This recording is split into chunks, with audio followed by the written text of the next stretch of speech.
नमस्कार, स्वागत है आपका। आप देख रहे हैं तेज इंडिया लाइव न्यूज और मैं हूं आपके साथ आदेश कुमार। आइए आपको दिखाते हैं दिन भर की कुछ खास छोटी और बड़ी खबरें तेज इंडिया लाइव न्यूज के साथ। आपको बता दें बड़ी खबर जनपद बिजनौर के धामपुर से, जहां धामपुर में कस्बा इंचार्ज ब्रह्मपाल गिरी पर दो लोगों ने किया जानलेवा हमला। बता दें हमले में दरोगा ब्रह्मपाल गिरी गंभीर रूप से हुए घायल दरोगा को इलाज के लिए स्थानीय सरकारी अस्पताल में कराया गया भर्ती, जहां से उन्हें कॉस्मॉस हॉस्पिटल मुरादाबाद रेफर कर दिया गया है। बता दें आपको क्षत्रिय नगर स्थित महंत पानपदास गुरुद्वारे के समाधि स्थल में बने कैमरों में किराए पर रहने वाले धामपुर कोतवाली में तैनात कस्बा चौकी प्रभारी उप निरीक्षक ब्रह्मपाल गिरी के साथ दो लोगों ने लाठी डंडों से मारपीट की। घायल दरोगा इलाज के लिए स्थानीय सरकारी अस्पताल में भर्ती कराया गया, जहां से उन्हें हालत गंभीर होने पर कॉस्मॉस हॉस्पिटल मुरादाबाद रेफर कर दिया गया है, जहां उनकी हालत गंभीर बताई जा रही है। बता दें उपनिरीक्षक की तहरीर पर दो आरोपियों के विरुद्ध नामजद मुकदमा दर्ज कराया गया है। बुलंदशहर जनपद के थाना कोतवाली देहात के ग्राम हसनपुर निवासी ब्रह्मपाल गिरी पुत्र स्वर्गीय मुरली गिरी धामपुर कोतवाली में बतौर उप निरीक्षक कस्बा चौकी पर कार्यरत हैं। वह क्षत्रिय नगर स्थित महंत पानपदास गुरुद्वारे के समाधि स्थल में बने कमरों में किराए पर रहते हैं। ब्रह्मपाल गिरी ने बताया कि बीती रात को लगभग 10 बजे वह ड्यूटी करके अपने कमरे पर पहुंचे और आराम करने लगे थे। आरोप है कि कुछ देर बाद उनके कमरे पर ओमबेश व राहुल पहुंचे और कमरा खाली कराने के उद्देश्य से उनके साथ गाली गलौज करते हुए मारपीट शुरू कर दी। आरोपियों ने लाठी डंडे और लोहे की रोड से मारपीट कर उन्हें घायल कर दिया। बाद में समाधि स्थल पर रहने वाले मनोज ने पुलिस को घटना की सूचना दी, जिस पर कोबरा पर तैनात कांस्टेबल मौके पर पहुंचे। घटना की नामजद रिपोर्ट एसआई ब्रह्मपाल गिरी द्वारा थाने में दोनों आरोपियों के विरुद्ध दर्ज करा दी गई है। अब देखना होगा पुलिस द्वारा इस पर क्या कार्रवाई की जाएगी। धामपुर से संवाददाता राकेश कुमार की देखिए खास रिपोर्ट। कल रात थाना धामपुर में कस्बा चौकी इंचार्ज ब्रह्मपाल गिरी के साथ दो व्यक्तियों ने मारपीट की, जिस संबंध में सब इंस्पेक्टर ब्रह्मपाल गिरी के से तहरीर लेकर दो व्यक्तियों को नामजद करते हुए 109(1) BNS की धारा में अभियोग पंजीकृत कर लिया गया है। इस प्रकरण में वादी मुकदमा ब्रह्मपाल गिरी के कहना है कि वो जिस मकान में किराए पर रह रहे थे वो संपत्ति पानपदास आश्रम की है तथा आश्रम के स्वामित्व को लेकर दो पक्षों में पूर्व से विवाद चल रहा है। इसी कारण एक पक्ष के लोगों ने उन पर हमला कराया है। वहीं दूसरी तरफ अभियुक्त गणों का कहना है कि ब्रह्मपाल गिरी के द्वारा उनकी पत्नी के साथ छेड़छाड़ का प्रयास किया गया, जिससे क्षुब्ध होकर उन लोगों ने इनके साथ मारपीट की है। इस पूरे प्रकरण में अभियुक्त पंजीकृत कर लिया गया है तथा प्रकरण में सभी बिंदुओं को ध्यान में रखते हुए गहनता से विवेचना की जा रही है। खबर जनपद बिजनौर के अफजलगढ़ से, जहां जिला प्रशासन गैस की आपूर्ति की कमी को नकार रहे हैं, लेकिन उनके दावे के बावजूद उपभोक्ता गैस की कमी की किल्लत से जूझ रहे हैं। उनके द्वारा गैस बुकिंग करने के 4-5 दिन बाद उनके पास गैस डिलीवरी होने का मैसेज आ रहा है, लेकिन उपभोक्ताओं को सिलेंडर नहीं मिल पा रहे हैं और न ही होम डिलीवरी हो पा रही है। उपभोक्ता खासे परेशान है। बता दें बुधवार को गैस लेने पहुंचे कई उपभोक्ताओं ने गैस न मिलने की परेशानी बताई। क्षेत्र निवासी सुमेश रेखा, आसमा खातून, सोयब, जुनेद, सहबाग, छोटू, वाजिद, कपिल, सुशील कुमार, भूदेव कुमार, निजामुद्दीन व रोहतास आदि का कहना है कि उन्होंने ऑनलाइन गैस बुकिंग की थी, लेकिन 4-5 दिनों बाद उनके मोबाइल पर सिलेंडर डिलीवरी होने के मैसेज आ रहे हैं, लेकिन होम डिलीवरी नहीं हुई। जिसके बाद वह भूतपुरी जसपुर मार्ग गांव मोहम्मदपुर राजौरी स्थित गैस एजेंसी पर पहुंचे, लेकिन वहां पर भी लंबी लाइनें लगी थी। गैस न मिलने से परेशान उपभोक्ताओं ने अपनी समस्या बताई। उन्होंने बताया कि जब गैस बुकिंग होने के बाद भी उनके घर सिलेंडर नहीं पहुंचा, तब वह यहाँ स्वयं एजेंसी पर सिलेंडर लेने के लिए पहुंचे। यहाँ भी उन्हें सिलेंडर नहीं मिले हैं। एजेंसी पर लंबी लाइन लगी है, वह धूप में लाइन में लगने को मजबूर है। वही एजेंसी संचालक बात करने तक को तैयार नहीं है। पता नहीं उनके सिलेंडर कहाँ जा रहे हैं। इस संबंध में पूर्ति निरीक्षक मनीष कुमार का कहना है कि एजेंसी पर गैस की कमी चल रही है। 1-2 दिन बाद सप्लाई आने पर सभी की सिलेंडर वितरित कराए जाएंगे। अफजलगढ़ से संवाददाता मुकेश कुमार शर्मा की देखिए खास रिपोर्ट। आपका लक्ष्य चौहान, कहाँ के रहने वाले हो? माधवपुर। हाँ, क्या परेशानी है? भैया 11 तारीख को हमने बुक करी, हमने सिलेंडर उठाया नहीं, पर इन्होंने 11 को डिलीवर दिखा दिया। ये इन सब सिलेंडर मांग रहे तो कह रहे हैं सिलेंडर आपका डिलीवर हो गया। अच्छा, ले लिया आपने? नहीं, हमने नहीं लिया। अच्छा, इन्होंने डिलीवर दिखा दिया। हाँ। ना ही बुक में एंट्री है। हाँ। अभी कल आए, कल मना कर दिया सिलेंडर नहीं है। आज फिर लाइन में लग रहे। अच्छा, अभी भी कुछ नहीं बताया कि मिलेगा या नहीं मिलेगा। तुम कितने बजे आए हो लाइन में? कल आज सुबह 5-5:30 बजे लग रहे हैं। कहाँ दे रहे हैं भैया? उस दिन वो पॉपुलर में बड़ा मोबाइल आता है, मैं तो वीडियो बनाता हूँ उस दिन। किसने दिया था? 4 चक्कर है, छोटे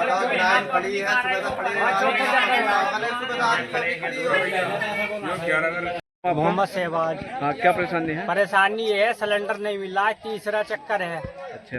तैयब सरा गाड़ी ले जाके जंगल में रोक के हाँ। वहाँ ब्लैक से दिए जेसीबी दिए, ये नहीं पता वहाँ सिलेंडर बांट रहा है, इन्हें नई बस्ती रोका वहाँ नहीं रुके। अच्छा। हाँ, तीसरा चक्कर है मेरा यहाँ। तारीख पे तारीख भी हो जाए, इसकी तारीख कोर्ट में भी नहीं मिलती। अरे इस तारीख को मिलेगा, इस तारीख को मिलेगा। हाँ जी, गैस लेना आया था मैं शोभा वाला गैस एजेंसी से। 26 तारीख की बुकिंग मेरी है, मुझे गैस नहीं मिल रहा है, और मेरे बराबर में दूसरा 26 तारीख की बुकिंग वालों को गैस मिल रही है। यानी कि आपको तंग कराया है? हाँ, जानबूझ के ही कराया? मेरे को जानबूझ के मेरे साथ किया।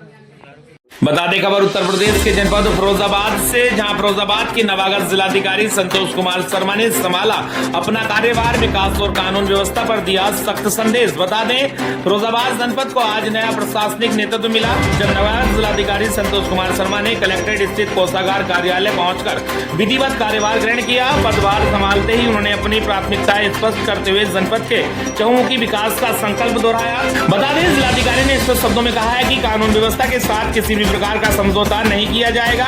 उन्होंने जन सुनवाई को सर्वोच्च प्राथमिकता बताते हुए अधिकारियों को निर्देश दिए कि आम जनता की समस्याओं का त्वरित और गुणवत्तापूर्ण समाधान सुनिश्चित किया जाए। उन्होंने शासन की मंशा के अनुरूप शिक्षा, ICDM और समाज कल्याण योजनाओं को प्रभावी रूप से लागू करने पर जोर दिया है। साथ ही साथ जनपद के इंफ्रास्ट्रक्चर को मजबूत करने और बड़ी परियोजनाओं को समयबद्ध तरीके से पूरा करने की बात कही। ग्राम चौपालों के माध्यम से गाँव के विकास पर विशेष ध्यान देते हुए अंतिम व्यक्ति तक योजनाओं का लाभ पहुंचाने का लक्ष्य निर्धारित किया है। बता दें आपको फिरोजाबाद के प्रसिद्ध कांच उद्योग को बढ़ावा देने और स्थानीय आलू उत्पादन को फूड प्रोसेसिंग यूनिट से जोड़कर रोजगार के नए अवसर सृजित करने की भी बात जिलाधिकारी ने कही है। वहीं नवागत जिलाधिकारी संतोष कुमार शर्मा का प्रशासनिक अनुभव बेहद प्रभावशाली रहा। इससे पहले वह नगर आयुक्त शाहजहांपुर, CEO अयोध्या, तीर्थ विकास परिषद नगर आयुक्त अयोध्या, नगर आयुक्त कानपुर नगर और जिलाधिकारी महाराजगंज जैसे महत्वपूर्ण पदों पर अपनी सेवाएं दे चुके हैं। जिलाधिकारी ने भरोसा दिलाया कि सभी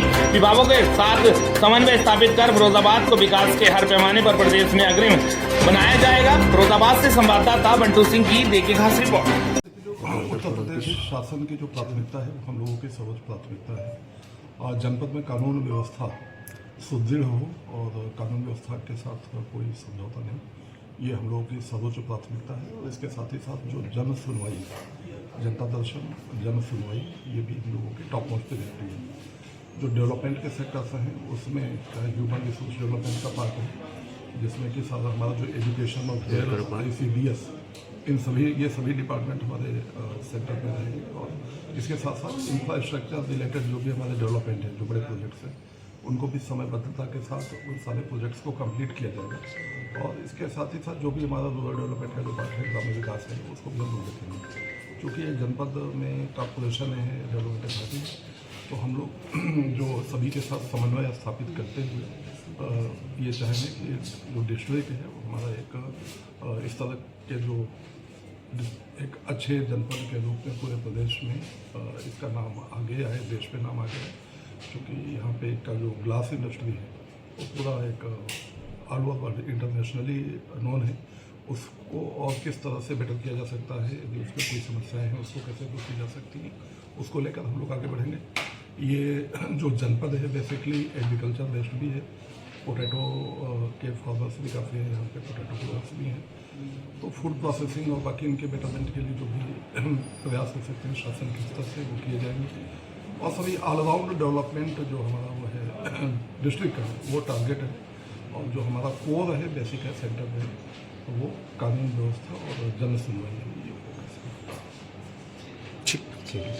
आपको बता दें बड़ी खबर जनपद हरिद्वार के रुड़की से, जहां रुड़की AITO की ताबड़तोड़ छापेमारी, अवैध धंधों पर बड़ी कार्रवाई। बता दें मंत्री प्रदीप बत्रा के निर्देश पर कार्रवाई, संदिग्ध दुकानों पर छापा, उपकरण seal, second hand car dealer का शोरूम भी कराया बंद। बता दें बड़ी खबर रुड़की से, जहां परिवहन मंत्री प्रदीप बत्रा के सख्त निर्देशों के क्रम में आज AITO कार्यालय रुड़की के आसपास संचालित अनधिकृत गतिविधियों एवं व्यक्तियों के विरुद्ध व्यापक अभियान चलाया गया है। परिवहन मंत्री द्वारा स्पष्ट निर्देश दिए गए हैं कि परिवहन विभाग के सभी कार्यालयों में आमजन के कार्य सरल, पारदर्शी तथा बिना किसी अनाधिकृत हस्तक्षेप के संपादित किए जाएंगे। प्राप्त शिकायतें एवं सूचनाओं के आधार पर एआईटीओ कार्यालय रुड़की के बाहर संचालित संदिग्ध सीएससी सेंटरों एवं अनधिकृत रूप से परिवहन संबंधी कार्य करने वाले व्यक्तियों के विरुद्ध सघन छापेमारी की गई है। अभियान के दौरान एक दुकान पर छापा मारकर संबंधित व्यक्ति के दस्तावेज, लैपटॉप, प्रिंटर एवं अन्य उपकरणों को जांच हेतु सील किया गया है। कार्रवाई के दौरान आसपास के कार्य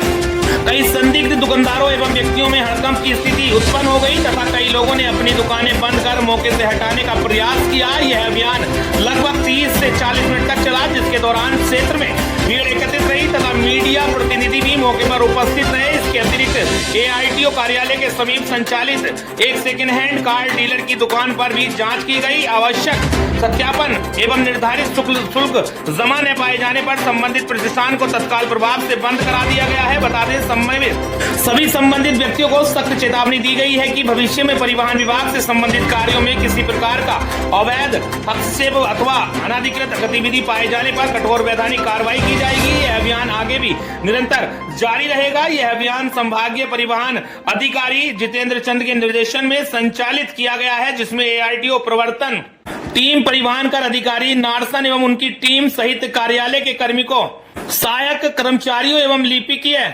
स्टाफ का सक्रिय सहयोग रहा। रुड़की से संवाददाता अर्जुन धारीवाल की देखिए खास रिपोर्ट।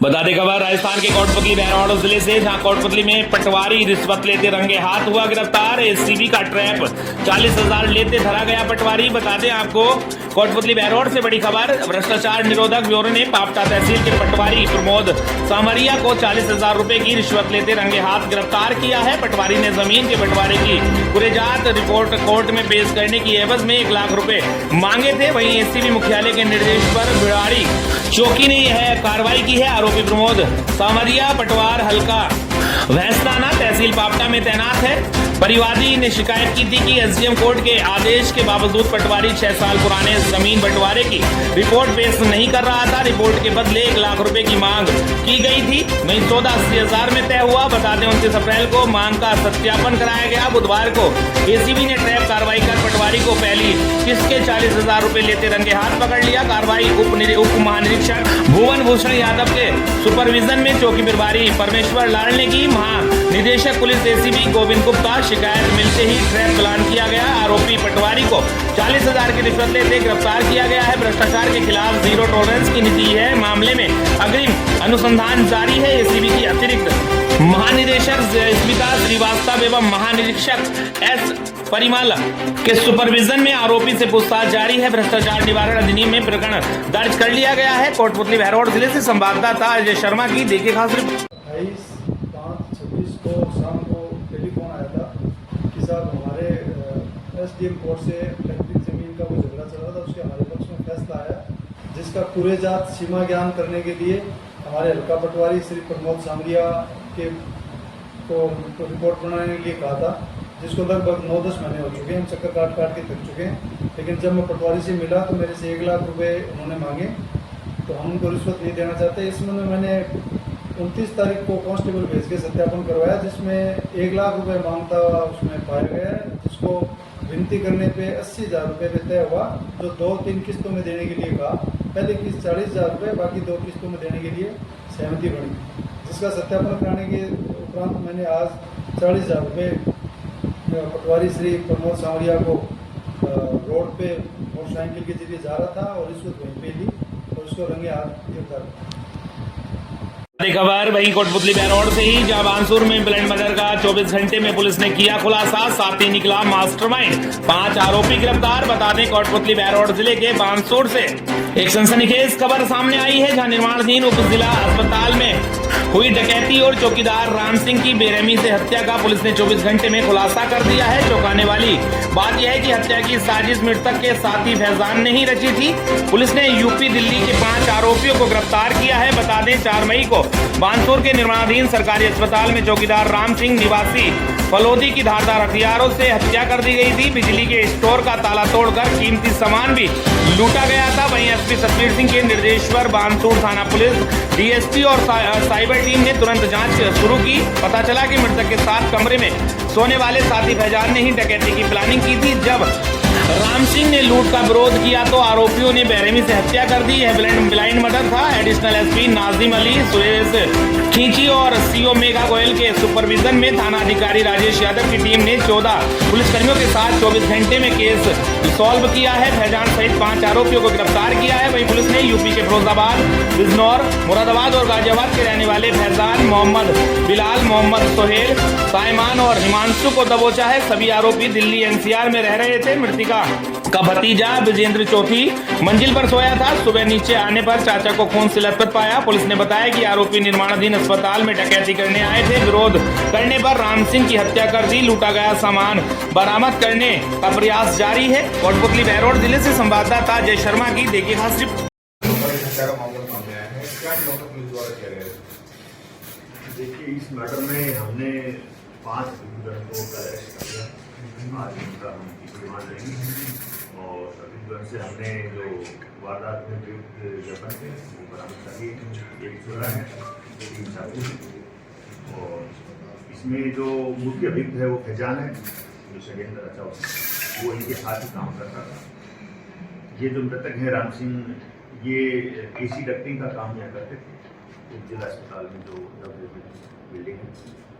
और ये फैजान और उनका जो एक भतीजा था परिवार में, विजेंद्र, इस तीनों साथ ही काम करते थे। वारदात वाली रात को ये तीनों ने रात को खाना खाया और तीनों अलग अलग जगह पे सो गए। जो विजेंद्र था वो ऊपर की छत पे जाके सो गया, 3री मंजिल की छत पे। राम सिंह रूम में सो गया ग्राउंड फ्लोर पे, और ये जो फैजान था तीसरा, ये बाहर थोड़ा गेट की तरफ जाके सो गया। तो फैजान ने ही षड्यंत्र रच के अपने साथियों को बुलवाया था। यहाँ पे जो स्टोर रखा हुआ है, स्टोर में काफ़ी कीमती सामान है, कॉपर वायर्स हैं, एसी डक्टिंग का सामान है। तो उनको अपने साथियों को बुलवाया। वो एक 4 व्हीलर लेके आए, एक लोडिंग व्हीकल लेके आए, और जब वो अंदर घुसे, स्टोर को तोड़ा, ताला तोड़ा, अंदर घुसे, सामान निकालने लगे, तो उसी वक्त राम सिंह जो मृतक है उनकी जाग हो गई। उन्होंने इसका विरोध किया तो इन्होंने मर्डर कर दिया, चाकू से वार करके मौके पर मृत्यु हो गई। फिर हमने फैजान से पूछताछ की, ओल्ड डिटेल विश्लेषण किया। उससे हमें पता चला कि फैजान लगातार कुछ लोगों के संपर्क में था उस रात को, और उससे हमें उस पर डाउट हुआ। कड़ाई से हमने पूछताछ की, फैजान ने अपने जरूर कबूल किया, मैंने अपने साथियों को बुलवाया था, और इस पूरे षड्यंत्र का जो सूत्रधार है वो फैजान ही है। प्राथमिक तौर पर कारण क्या सामने आ रहा है, किस कारण उन्होंने हत्या की? कि पहले आपसे रंजिश थी, है कोई और मामला है? नहीं, आपसी रंजिश जैसी कोई बात सामने नहीं आई है। ये तो सिर्फ चोरी करने के इरादे से ही ये लोग आए थे, फैजान के कहने से। उसमें ही अभियुक्त ये जो मृतक हैं इन्होंने उसका विरोध किया। ये एसी डक्टिंग का ठेका उनके पास था, वही काम कर रहे थे, उन्होंने विरोध किया तो उसी दौरान मर्डर कर दिया। पुलिस टीम में कौन कौन शामिल रहे इस पूरी वारदात के अंदर, जो ढूंढने के लिए, या फिर इन्होंने पूरी टीम में काम किया? पुलिस टीम में सबसे ज़्यादा हमारे SHO साहब हैं राजेश जी, CO मैडम हैं मेघा गोयल जी, इनका रहा। एडिशनल SP निमराना मौके पर बता रहे थे सुरेश सिंह जी साहब, उनका रहा। नाजिम अली जी एडिशनल SP हैं, वो अवकाश पे थे, फिर भी उन्होंने काफ़ी सुपरवाइज किया इस घटना को, और काफ़ी डायरेक्शंस लगातार वो देते रहे हमारी टीम को। उसके बाद हमने 2 टीमों का गठन किया, जो दिल्ली गई और कोटला से जो शेष 4 अभियुक्त थे उनको डिटेन करके लाए। तो हमारी जो DST टीम है उसमें प्रकाश सिंह सब इंस्पेक्टर थे एक टीम में, और दूसरी में कश्मीर सिंह थे। तो बहुत अच्छा योगदान रहा। और हमारे साइबर सेल के जो प्रभारी हैं संदीप यादव, उनका भी बहुत बड़ा योगदान इसमें है।